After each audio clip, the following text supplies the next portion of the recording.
Hi, I'm Deborah Ford, Director of Library Outreach at Junior Library Guild, and I'd like to talk to you about one of our newest categories, multicultural books for elementary readers. These are books for grades 2 to 6, and they are stories that are ethnically diverse. They're about kids in different countries. They'll help your children in the fostering of the awareness of different cultures or cultures that are like them, so that they can have an understanding of people who are like them or people who aren't. One of our first books will astound your readers. It's called One Half from the East by Nadia Hashimi. It takes place in Afghanistan, and it tells the story of a young girl named Obaida who becomes a Bakapash.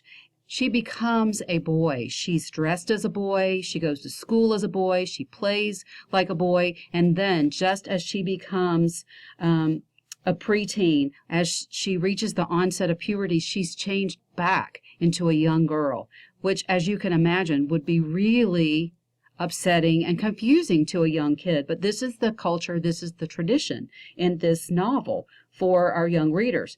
And one of the reasons the author tells us that this happens is because in Afghanistan, the sons are more valued than the daughters. And it often happens in a case where they're just a family of daughters. Now we want a boy, and so that's what happens in this story. The National Council of Teachers of English just recognized this as one of their favorites as well. The Three Lucys Will Break Your Heart. It's a story, a recent story in Lebanon in 2006, during that summer when the city was bombed. And it's a story of a little boy who has to leave 3 cats, all named Lucy, behind as he goes to live in for safety purposes for a while until it's safe enough to come back to his village. It's a story of when he comes back, he can't find all his cats. So it's so sad, and that's just not even the saddest part. It's the rebuilding, but it's also the strength of the village and how they come together and help each other to build back the school and to build back their homes. Another book we're really excited to share with you this year is Stepping Stones. This is the story of a family of refugees from Syria. And one of the wonderful things about this is that it's not only told in English, but it's also bilingual. It's told in Arabic, which is something some of your kids maybe have never seen. So this will be a great way to introduce this part of the culture.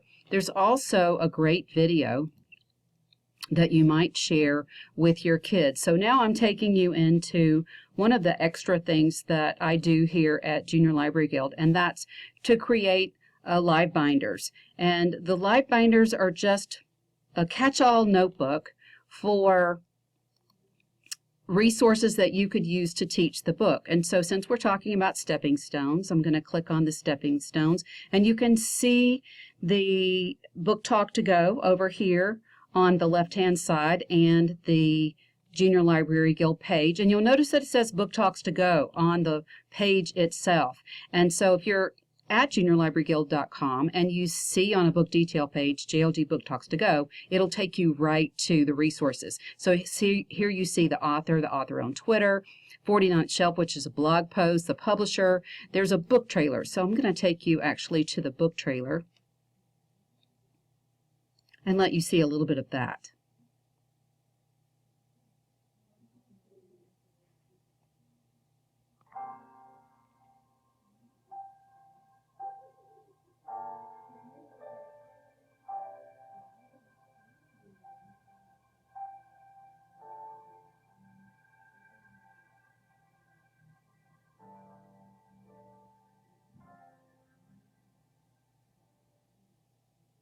When I first spotted Nizar's art, I knew I wanted it to be a children's book because it's so beautiful.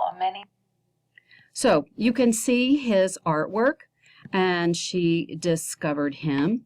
And so you'll see that I've put that book trailer, and then there's more on the stone artwork in the live binder to go. But here again is his artwork. So you can see the story of the family leaving and learn more about the artist himself, as well as learning about modern day Syria and the struggles they're having there. First Light, First Life is a worldwide creation story. It's already won a book list top 10, and of course mythology often occurs in our curriculum, and it's been a while since we've had some really good creation stories. And so here we have stories from all over the world.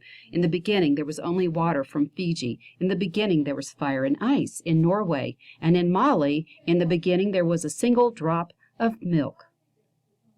I Am Not a Number is another surprising story your kids might not know. It takes place in Canada, and it's about the First Nations people and a government policy that actually took the children from their First Nation families and put them in a boarding school where they lost their names. They became a number, not a name. They were told to wash the brown off.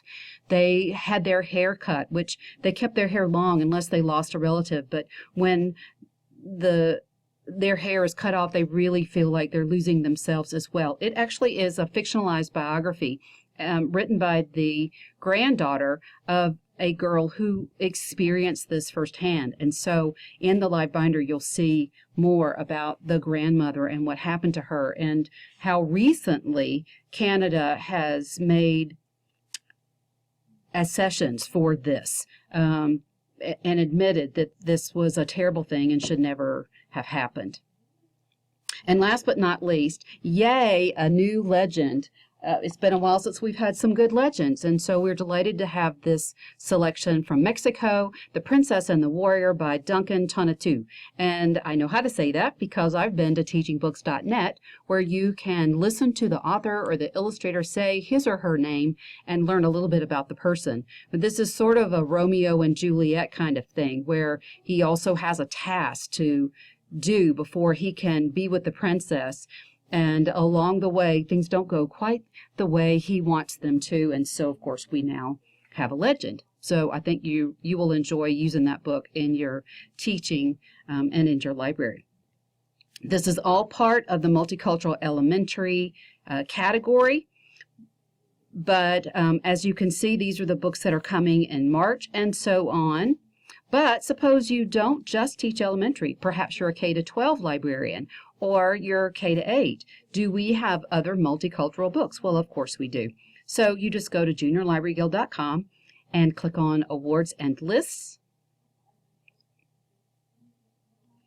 And there you will see Themed Lists, and you will see Multicultural, and then Multicultural 2017. And there you will see some of the best of the multicultural books from 2016 to help us support and celebrate Multicultural Children's Book Day, which is January 27th, 2017. I can actually sort this list by price if I wanted to, so I can see which books are all the way down to $5. And this is, of course, a bonus for being a JLG member. So we thank you for your membership, and to thank you for that, you can get these great books for $5. If you want to see the most recent ones, you can just click on price, and it will resort so that the newest, most expensive books are on the top. And of course, they are that price because they just came in, or they might not be here yet. So that might help you. And those are different categories, different age groups too. So you'll see everything from high school to middle school to elementary school. Another way that you can find out more books that you might want to use is to do an advanced search. So you just go to advanced search, and suppose you are looking for books about African Americans. I can just put in African Americans, and now I have all these books to choose from. Or I could be even more specific, and I could say, well, I want all the books that are for high school that are African American, or all the books that are elementary, depending on what I want to look for. And so you can even limit it by books I already have, books that are coming, etc. So that's another way to take advantage of your membership. We also have a Pinterest board, so you'll want to be sure to follow our We Need Diversity Pinterest board, where you'll find statistics about diversity, you'll find ideas about programming, you'll find book titles that you might want to use, you'll find strategies for teaching, so we hope you'll follow that. And then remember, of course, the Junior Library Guild live binders. You'll find them at livebinders.com, and you'll also find them on the book details page. So if you need help you be sure and contact me or you contact our company. But we thank you for using diverse books, and we look forward to more diverse books this year.